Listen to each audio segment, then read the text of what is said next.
What we're going to do right now is the omelet the way the students would in the competition. Now this is a classical French omelet, not the American omelet that most of us are used to.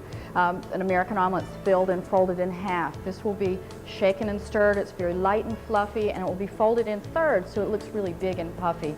It's kind of a tricky technique, but once you get used to it, it's hard to go back the other way. Now we're using a 6-inch pan, and for a 6-inch pan, and it's nonstick by the way, we would use 2 eggs. If you use an 8-inch pan, you would use 3 eggs.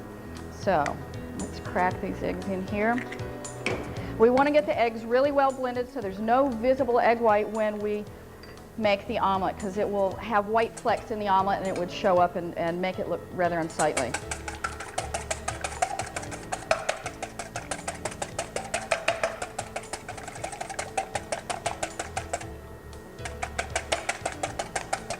Okay, now we need to get the pan really good and hot, and that's very important for this omelet.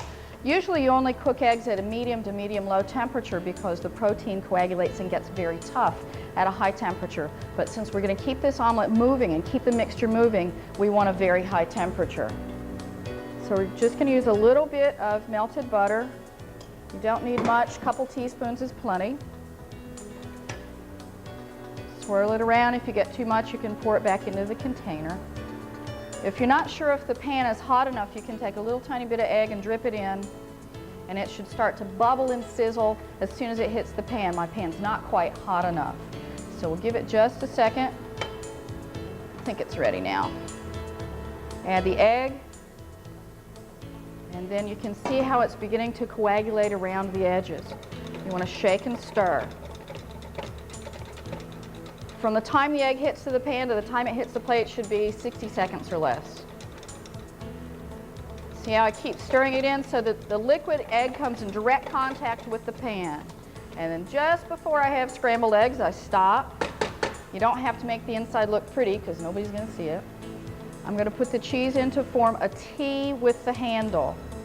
And then I'm going to hold my hand with the palm facing the ceiling like this. I'm going to loosen the egg if it's stuck a little bit, shake it until the egg comes down right to the edge of the pan.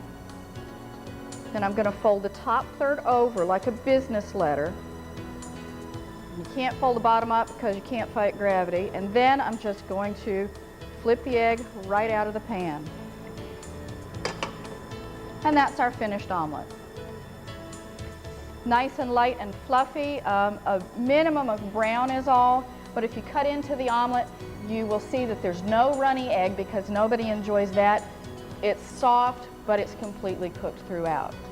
And that's it.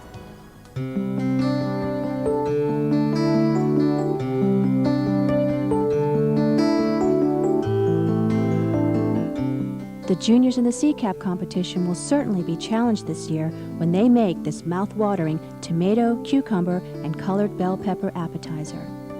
Starting with the vinaigrette, take 2 fresh limes and roll them with your hands against the cutting board to break up the membranes. This will make juicing a lot easier. Cut them in half and squeeze into your mixing bowl. It's also a good idea to have an extra bowl on the side to throw your waste in. The judges will be looking to see how clean and organized your workspace is. Keep in mind that each lime is going to have a different amount of juice, so you will need to continually taste the vinaigrette to see how much of the 1 tablespoon of sugar and 1/4 cup of olive oil will be needed to give it just the right tang. But first, add 1/4 cup of rice wine vinegar.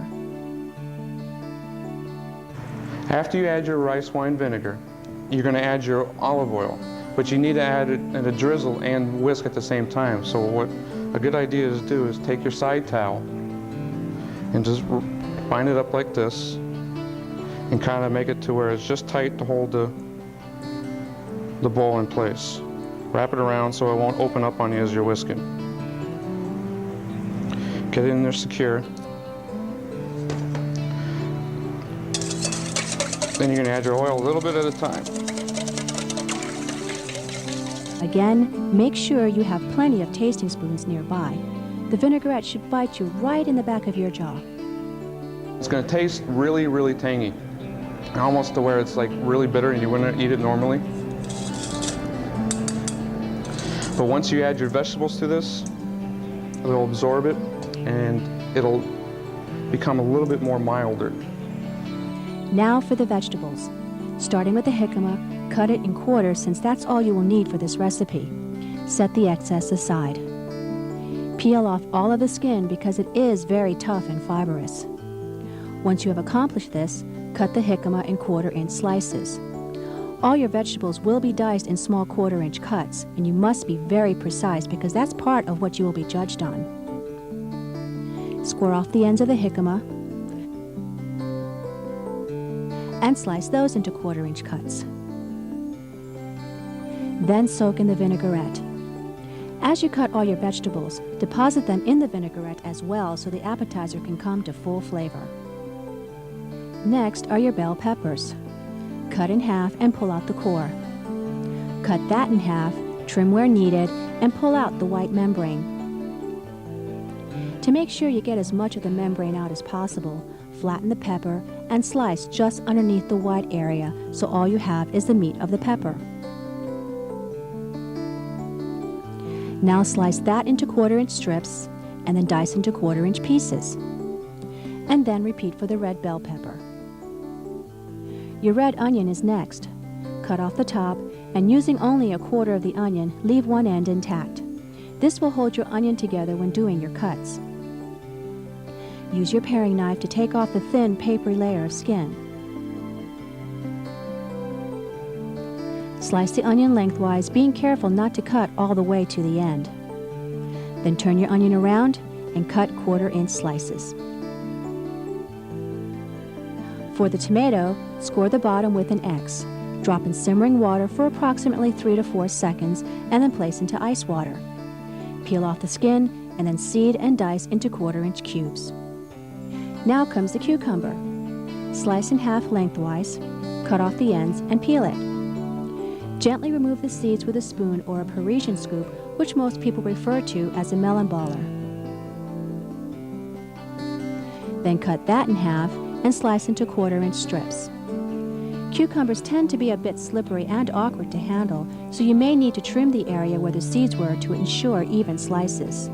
Remember, the main idea for this competition is your cuts, so you have to be precise. Once your slices are even, then cut into quarter-inch cubes. Next, take the other half of the cucumber and cut very thin slices, about 1/8 of an inch, for the outer rim of your appetizer. Choose the ones that are similar in size to put in your ring mold, which should be approximately 2 inches deep. Lightly oil the inside of the mold and arrange the cucumber slices so that they overlap and form a sort of a bowl for your vegetables. Carefully lift onto a plate, setting the ring mold in the center. Fold your vegetables in the vinaigrette to ensure full coating. Then drain in a strainer so that you won't have any excess liquid all over your presentation. Fill the ring to just the top of the cucumbers, not too much because you don't want your ring to fall apart once you take the mold off. Now once your cuts are done, your next key point will be your presentation. You went through all this trouble making sure these cuts were perfect.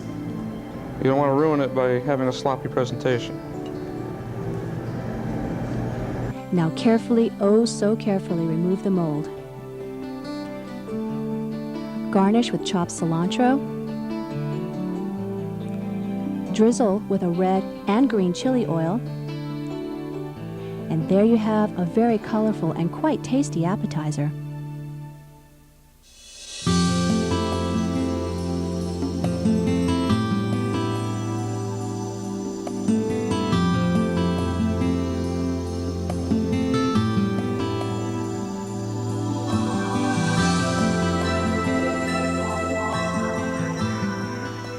To make the pastry cream, simmer 1 cup of milk to a boil over medium heat. Whisk 3 egg yolks, 3 tablespoons of sugar, and 2 tablespoons plus 2 teaspoons of cornstarch in a small bowl. Mix well into a nice smooth paste, and it's totally free of lumps. Stir about 1/4 cup of the warm milk into the egg mixture. This will equalize the temperature so the eggs don't scramble when added to the hot milk. Then pour the entire contents of the bowl into the saucepan, stirring constantly.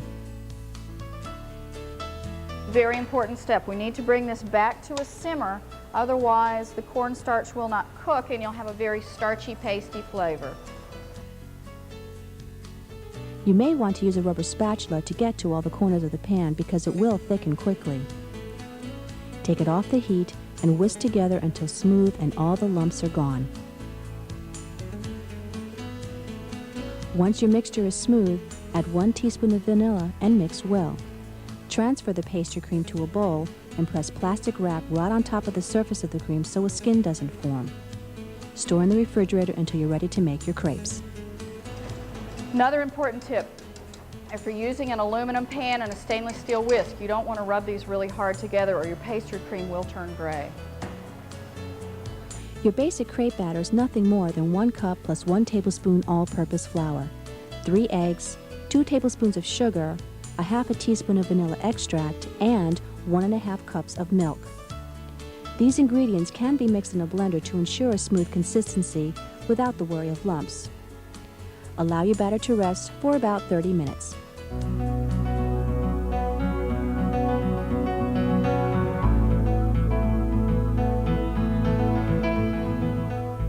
The main dish for the final competition is poulet chasseur with chateau potatoes. Starting with your potato, cut it into quarters, and then peel it. Starting at the flat end of the potato, tournee it like you're cutting the shape of an egg, making 7 equal sides. Cut off the ends, making sure the bottom and top are of equal size as well. Then par-cook them in simmering water, place in ice water, and set aside to be browned later. For the chicken, you want to start off with chicken breast. During the competition, you will be given a chicken breast with skin on. You're going to want to make sure the skin's even with the breast, and you're going to want to trim any excess fat that's hanging off the breast itself. Salt and pepper both sides of the chicken breast. In hot olive oil or clarified butter, saute the chicken, starting with the skin side down.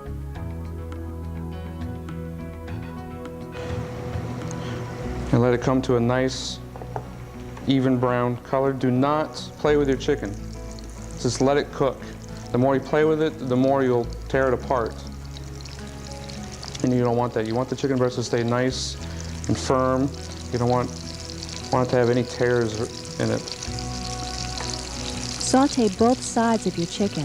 A fond will form, which is the natural juices from the chicken and where your main seasoning comes from.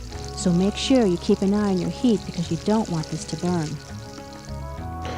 Then you're going to slide the chicken breast into the oven and let it cook the rest of the way.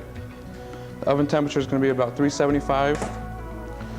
Be careful, you're in a convection oven as well.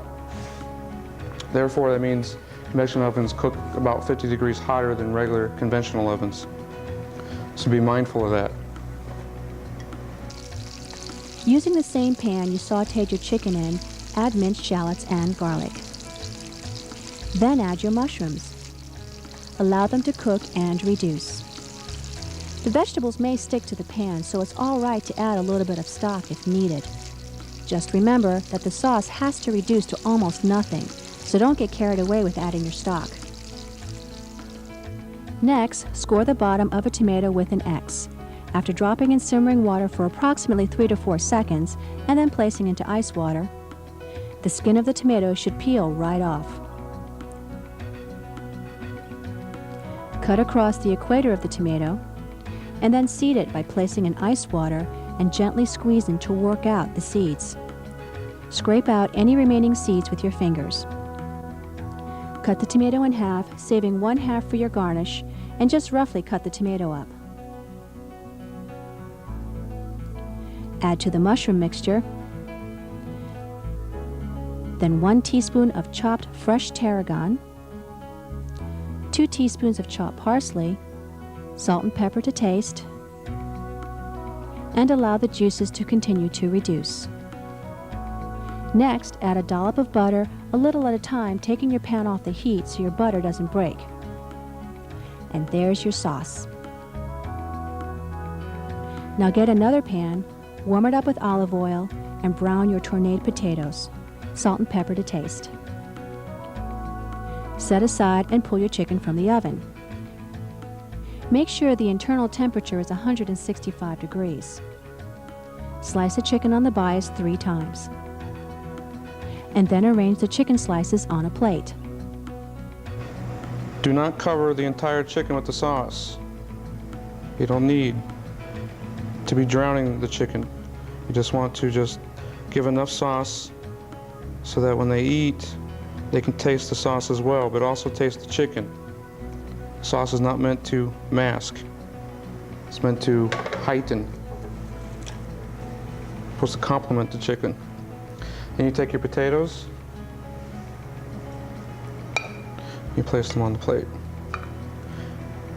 Use your imagination when you're plating. This is your plate. You can do what you want as far as garnishing. You can add a little parsley at the top. Do not garnish the rim. The rim is not meant to be garnished. The rim of the plate is what is going to be held by your servers in your restaurant. For the final touch, sprinkle your tomatoes over the chicken. And there you have a delicious meal that you will be proud to serve to anyone.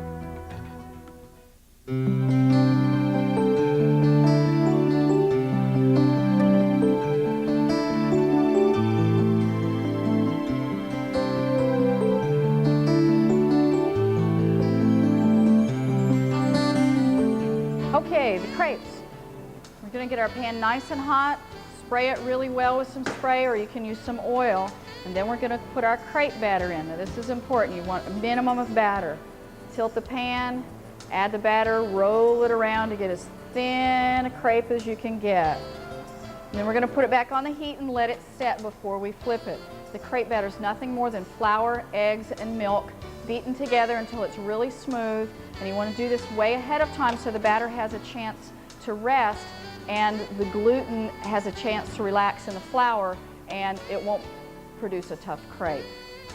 And it'll tell you when it's ready because it'll start to slide, and then you just flip it.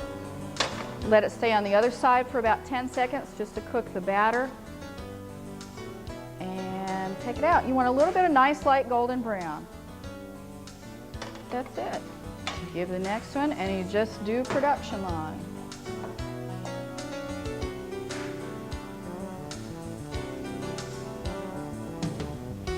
Again, it's the rolling and it's just a twirl of your wrist. That's important in getting a really, really paper thin crepe.